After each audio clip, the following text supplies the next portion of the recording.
والسلام على سيد المرسلين محمد وعلى آله وأصحابه أجمعين أما بعد سرپرست قدم عالی وقار صدر مجلس عالی صفات واجب الاحترام میری پیاری معلمات چمنے علم کی بلبلوں السلام علیکم ورحمۃ اللہ وبرکاتہ۔ آج اس خوبصورت پروگرام میں میری تقریر کا عنوان ہے ماں کی دینی زندگی۔ وہ مائیں پیدا کرتی تھی نمازی، وہ مائیں پیدا کرتی تھی نمازی، تنی تلوار کے میدان کی بازی۔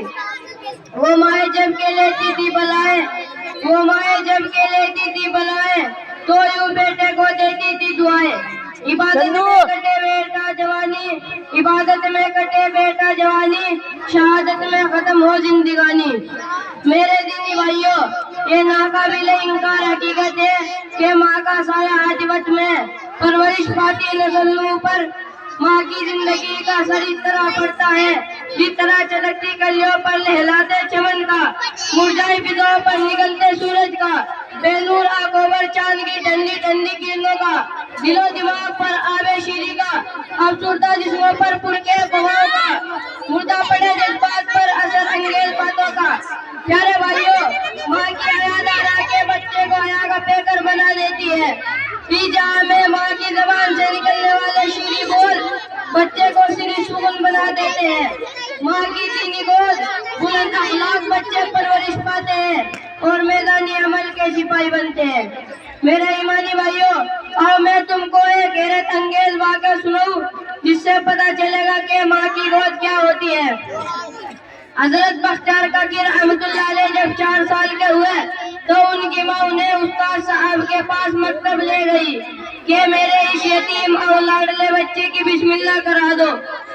استاد صاحب نے کہا بیٹا پڑھو بسم اللہ الرحمن الرحیم۔ تو حضرت بختیار کاکی رحمت اللہ علیہ نے خود بخود اعوذ باللہ من الشیطان الرجیم اور بسم اللہ الرحمن الرحیم پڑھنے کے بعد الف لام میم سے پڑھنا شروع کر دیا۔ پڑھتے چلے گئے یہاں تک کہ انہوں نے 15 پارے مکمل کر دیے۔ استاد صاحب حیران تھے، انہوں نے کہا بیٹا آگے پڑھو۔ اس پر حضرت بختیار کاکی رحمت اللہ علیہ نے کہا استاد محترم، جب میں ماں کے پیٹ میں تھا تو میری ماں نے بھی 15 ہی پارے پڑھے تھے، بس اللہ نے مجھے بھی وہ 15 پارے یاد کرا دیے۔ میرے دینی بھائیوں، اس وقت عورتیں اپنے بچوں کی تعلیم و تربیت پر بڑا دھیان دیتی تھی، ان کے اندر اعلیٰ اسلامی جذبات ابھارتی تھی، شہادت کی موت کا شوق پیدا کرتی تھی۔